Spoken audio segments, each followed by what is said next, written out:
13 with the star of Paramount Pictures, Alan Ladd, as Dan Holliday.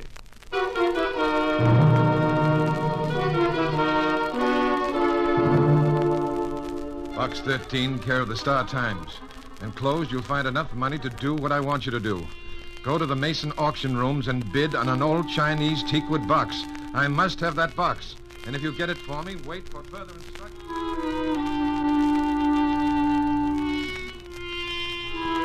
If you get it for me, wait for further instructions. No address, no signature. Just wait for further instructions. Well, as Bobby Burns would say, the best laid plans of mice and men sometimes go wrong. And Bobby Burns knew what he was talking about.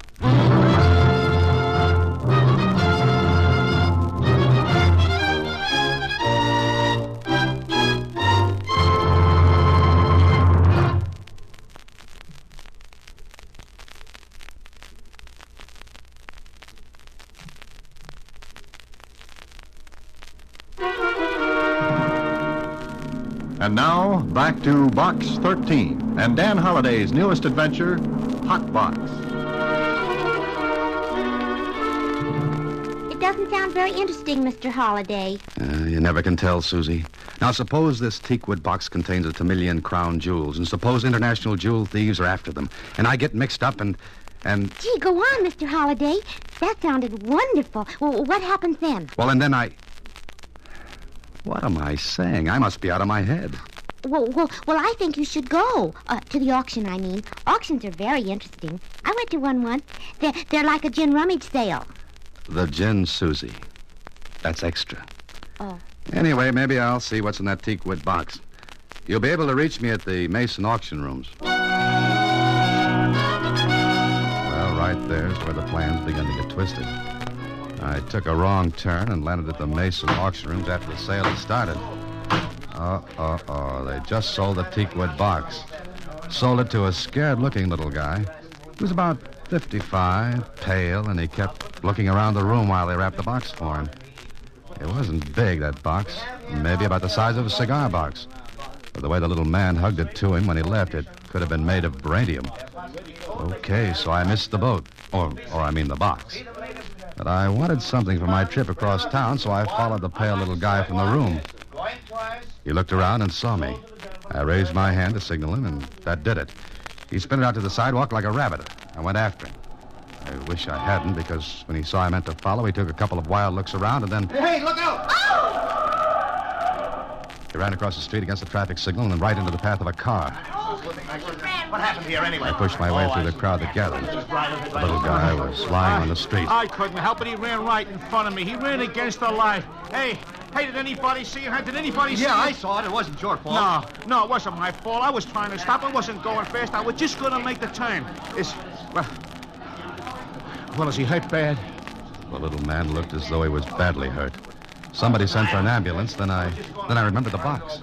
I looked around for it. It wasn't on the street. He didn't have it anymore. I looked over the crowd. Nobody had it. Then I noticed a cab at the hack stand at the curb. And getting into it was a woman with red hair. And under her arm was the package. Before I could push my way back through the crowd, the cab was gone. But I saw its number. Okay, it'd be easy to check and find the driver's name and maybe ask him a few questions. Well, I waited on the street until the ambulance got there. The intern said it was probably concussion. But that evening, I drove to the Marchmont Apartments. Yeah, that was where the driver of the cab said he took the woman. I looked at the names on the mailboxes. 9 apartments in the building. Well, one way to get in was to push all the buttons and wait for the door to click open. I went in, but as I did, I looked out the door. There was a tail on me. I caught a quick glimpse of a man's face. He hurried past, but not before he gave me a good look. Well, that teakwood box was leading to something. After disturbing 7 occupants of 7 different apartments and getting 7 nasty comments, I rang one buzzer. The name underneath was Ruth Cornwall. Is that you, Tommy? Yes, Ruth. Just a second. Oh. Good evening. Who are you? Not the Fuller Brush man. May I come in? Of course not. I've come about a teakwood box. Will you please go? Oh, maybe you didn't hear me. I said I've come about the teakwood box, Miss Cornwall. I don't know what you're talking about. And if you don't go, I'll ring for the manager. All right. Ring for him. Well? Is this a joke?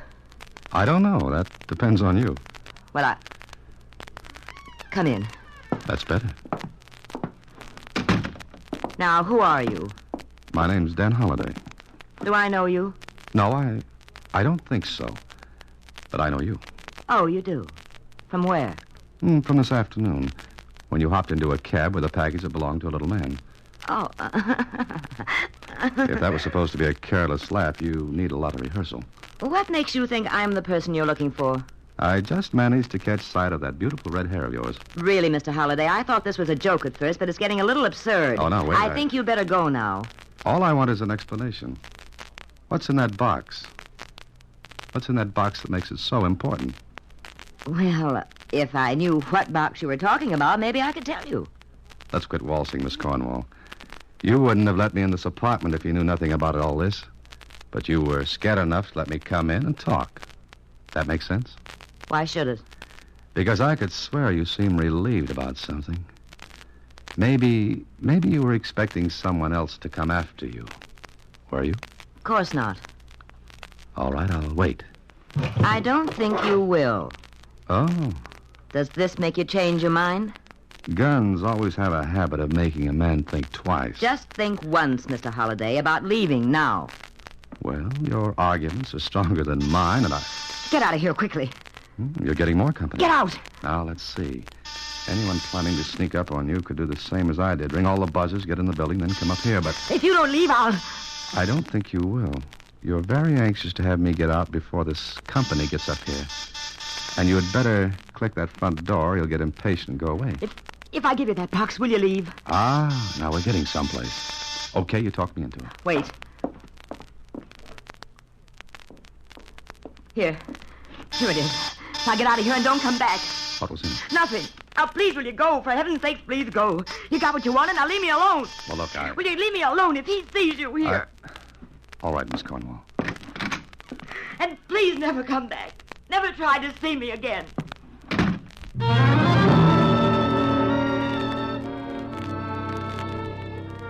I don't know what it was, but there was something about Ruth Cornwall that put me in sympathy with her.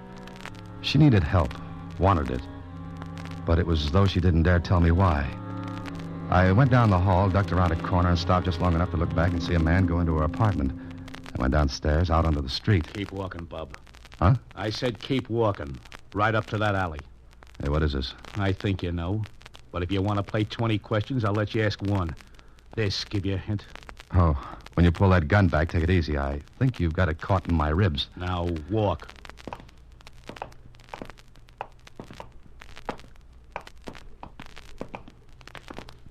Far enough. Now what? Give me that box. What box? Ain't you funny? Yeah, I do card tricks, too. That's enough. Hand it over. It seems to be my night to play give and take. Okay. That's better. Now, good night, Holiday.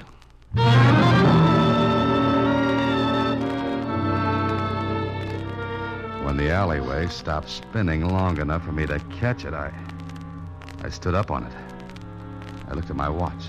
As closely as I could figure, the character who tattooed my head had put me out for a half an hour. See what you get when you put an ad in the paper advertising for adventure?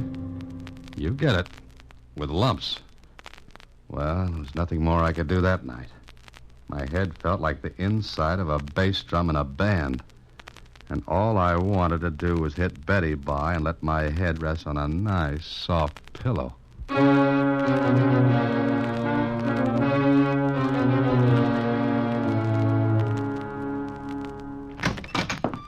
Good morning, Sue. Oh. Mr. Holliday, this man's been waiting for you. Oh, you again. Did you sleep all right, Mr. Holliday? Like a top, I spun.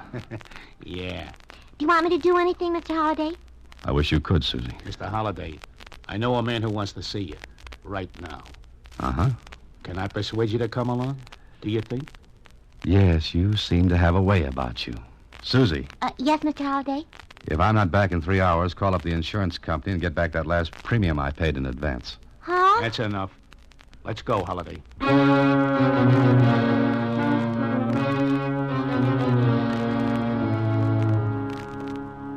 Here's Holiday, Mr. Conrad. Oh, yes. Please come in. Sit down. What's the idea? Funny, I was going to ask you that. Here, take a look. Well, that's the box. But it's empty. So it's empty. What am I supposed to do? Fill it with Easter eggs? Shut your trap, Holiday. Take it easy, Jimmy. Maybe Mr. Holliday will tell us things. Now, Mr. Holliday? Like what? Look, I sent you the letter to bid on this box. I checked. Never mind how I found out who you were. Oh, well, then you should know I didn't get the box at the auction yesterday. I know, but you got it last night. From whom? Look, that's the way I got it. Empty. What more do you want from me? Information. Who had that box? Does it make any difference? You've got it now. I want what is in it. That's the way I got it. Jimmy, Yeah, Mr. Conrad? did you see anybody take the box yesterday when that man was hit by the car? No, whoever did got away fast. But Holliday, you went to the Marchmont Apartments last night. When you came out, you had the box. And that's as far as it goes. Not quite. Where'd you get it from? Conrad looked hard at me. So he didn't know Ruth Cornwall. I could tell him and put her on the spot. But I didn't want to do that. Not until I found out a bit more. Conrad got up from behind his desk. I don't know what game you're playing, Holliday, but I can tell you this. You won't play long. And I'm telling you, I got the box that way empty. All you have to do then is to tell me who picked up that box at the accident yesterday. Yes? And what if I don't? Jimmy. Yeah? How hard is Mr. Holliday's head? Not very. Go ahead, then.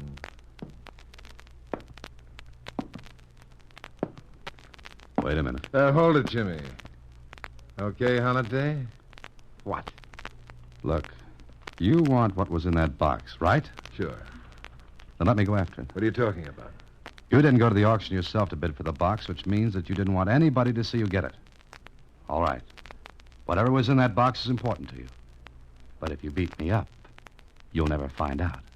You see, I'm the only one who knows who had it. Well, we could go to the Marchmont and find out. Sure, but you wouldn't find anybody because there's nobody there now. You're smart, huh? Yeah, smart. It was a bluff, it had to be, but Conrad was afraid to call it. If he did, he wouldn't get what he wanted, he thought. He stared at me, and then... Okay, Holliday, I don't know how you found out how important this is, but evidently you did. All right?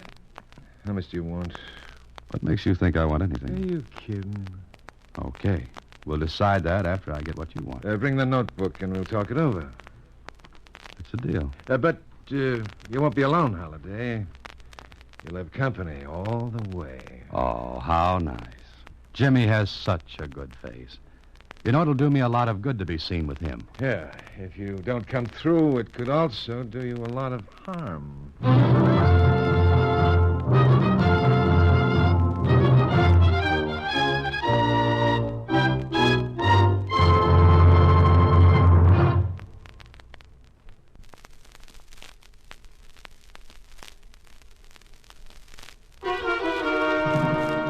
And now back to Hot Box, another Box 13 adventure with Alan Ladd as Dan Holliday.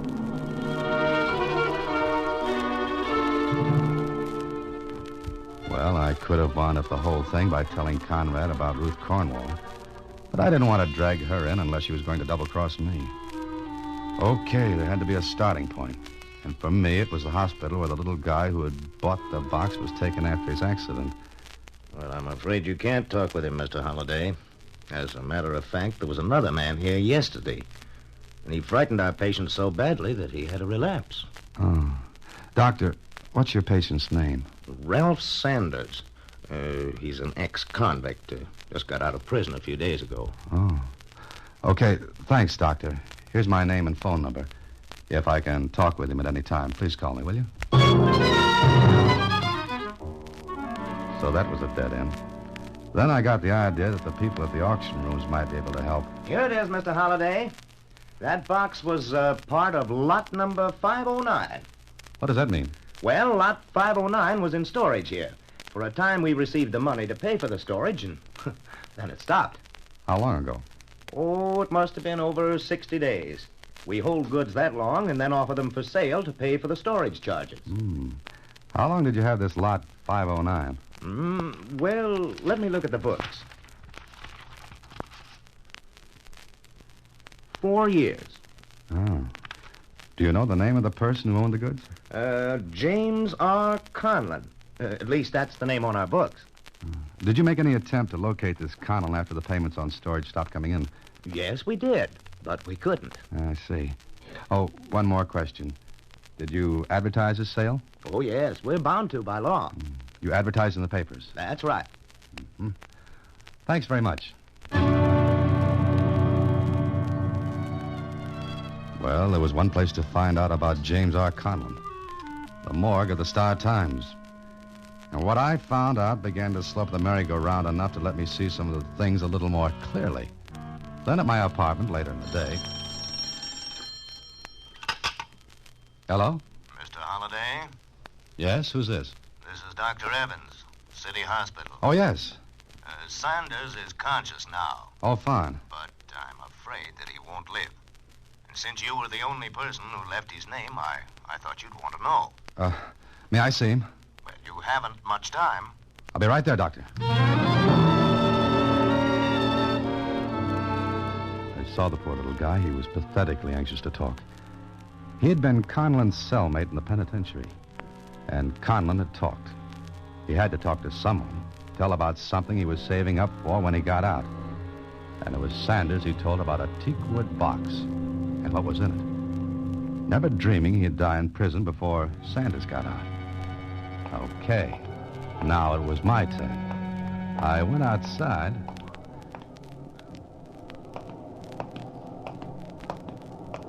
Hello, Jimmy. Still playing tag with me? What's the idea, Holiday? Oh, I'm full of ideas. But the best one of all is, let's go to Conrad.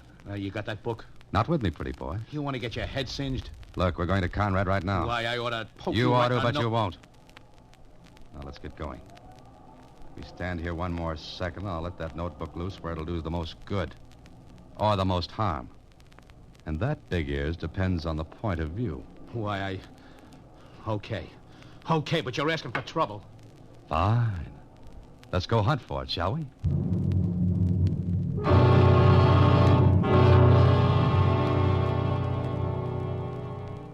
Oh, hello, Halliday. Glad to see you back. You're an optimist, Conrad. Here, I brought your son back with me. Say hello to Papa, Jimmy. What's this all about? I just got tired of having Jimmy haunting me. Jimmy, has he got it? Yeah. Where is it, Halliday? I know. With you? Now, don't be silly. Jimmy, you let him get it and do a fade out on you. No, I didn't. Oh, no, Jimmy was with me all the way, and a more gruesome companion no man could ask for. Stop yapping. Okay. A while ago, I talked with a little guy named Ralph Sanders. Sanders. So?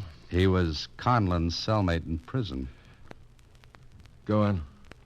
It seems Mr. Conlon had a notebook filled with a lot of details that would blow you and your nice bunch right out of the window. Where is it? As if I'd tell you. Now, listen. You found out about the box because Sanders talked. The prison grapevine picked it up, and it got to you. You wrote me, wanted me to bid on the box and get it for you.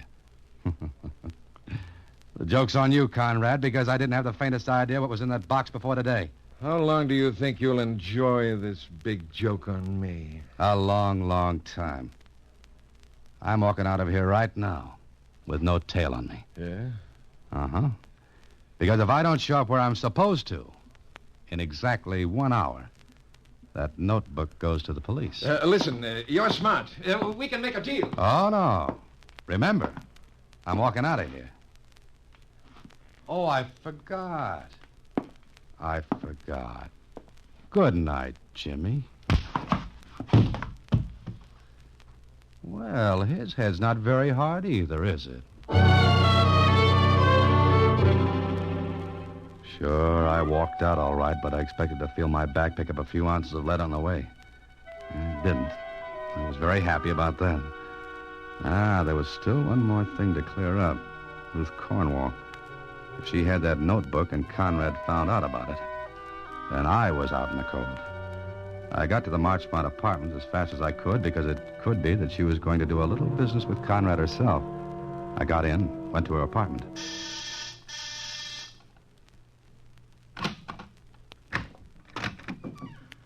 Yes? Oh. In here. Sorry I couldn't wait to be invited in. I told you not to come back here. Yes, I know, but I'm back. What do you want? Last night you gave me a box. Now I want what was in it. There was nothing in it. Not even a notebook with some very startling things in it? About a certain Mr. Conrad and his gang? So you found out about that? Yeah, but in finding out, I put myself in a wonderful spot to get acquainted with a mortician. All right, so you know. But what good will it do you? What good will it do you? That's no concern of yours. Oh, yes, it is. Put yourself in my place. Conrad thinks I've got the notebook. He also knows who I am and where I live. Now, when he finds out I don't have the notebook and can't hold it over his head, he's going to get awfully, awfully rough with me. And that seems to be your problem, Mr. Holliday. And you won't give me any help with it. Why should I? Fair question. I'll answer it. Because I don't think you want to see me get killed. Look, I can't help you. Do you understand that? I can't help you at all. Where's the book? It's no use. I won't tell you. I won't tell you anything. Anything? Why did you put that on the end? Mr. Holliday, the last time you were here, I was at a disadvantage. Now our positions are reversed. I think you'll leave now without giving me any more trouble. All right. You asked for it. You'll get it. What do you mean by that? I did a lot of reading today, Miss Conlon. No. Oh, don't call me that. You don't know that. You can't know that. No. No, you can't know that. It was a throw in the dark, but it hit where I wanted it to. The clippings on Conlon mentioned something about a daughter. Not much. But enough to give me a hint that Ruth Cornwall and Ruth Conlon were the same. I watched her for a few seconds, and then... All right. I'm Ruth Conlon. Are you satisfied now? Not quite. What I said before still goes. Do you want me to get killed? No. No, of course not. Then what are you doing with that notebook? But if I tell you, what will you do? That depends on what you tell me. All right. I'll tell you. My father died in prison. No one knows I'm his daughter. No one. For 4 years, I've lived under another name, waiting for him to come home, waiting to help him get even with Conrad and the men who sent him to prison. Sure, he could have told things at his trial. He knew he'd been double-crossed, but he wanted to wait. And now? And now I don't know. What don't you know? I'm going to get married. You see, I didn't count on falling in love at 35. Falling in love with Tommy. Oh, he was the man who came here last night after I left. Yes. I had to get that notebook. Because if someone else got hold of it, all the old scandal would be raked up again. People would find out who I was, that my father died in prison. And Tommy would find out. I see. I waited a long time to get even with Conrad, but now I don't want to. Because of Tommy. Oh, don't you see? I can't let anyone else have that notebook. I want a chance to live like anyone else, like you or a million other people. Yes, I see. So, now what'll you do? I can't do a thing, Miss Conlon. It's your problem now. Mine. That's right. You can destroy that book and let Conrad go along his merry way. You can forget your father. He's dead. Whatever happens to Conrad now won't help him. That's true. But leave us out of it. If you let a man like Conrad go free when you could put him where he belongs, that wouldn't be any good, would it? Oh, please stop it. And maybe something you've never thought about, but... What? Someday your Tommy might find out. Oh, no. You've got nothing to be ashamed of. It wasn't you. It was your father. Why don't you start with a clean page? If this Tommy's a right guy, he'll understand. Well, Miss Conlon?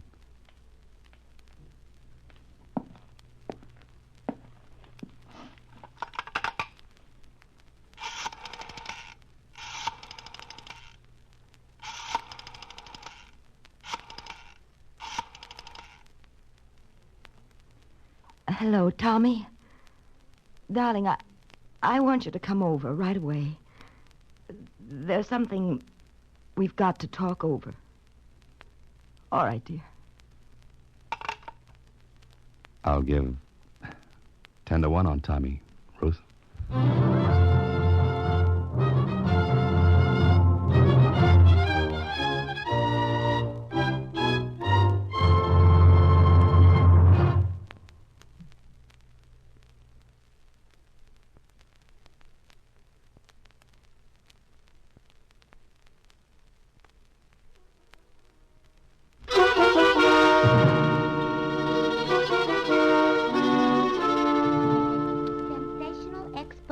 Of notorious racketeer after 5 years. Dead Man's Notebook. Forget that, Susie. Turn to the society page. Oh, sorry. Here. Now, read that. Mr. and Mrs. Tommy Gibson leave for Bahamas on honeymoon. Gee, the Bahamas. You must feel just like stupid, Mr. Holliday. The word is Cupid, Susie. And I'm dressed differently. Mr. Holliday. Good night, Susie. Next week, same time, through the courtesy of Paramount Pictures, Alan Ladd stars as Dan Holliday in Box 13. Box 13 is directed by Richard Sandville with an original story by Russell Hughes. Original music is composed and conducted by Rudy Schrager. The part of Susie is played by Sylvia Picker. Production is supervised by Vern Karstensen. This is a Mayfair production from Hollywood. Watch for Alan Ladd in his latest Paramount picture.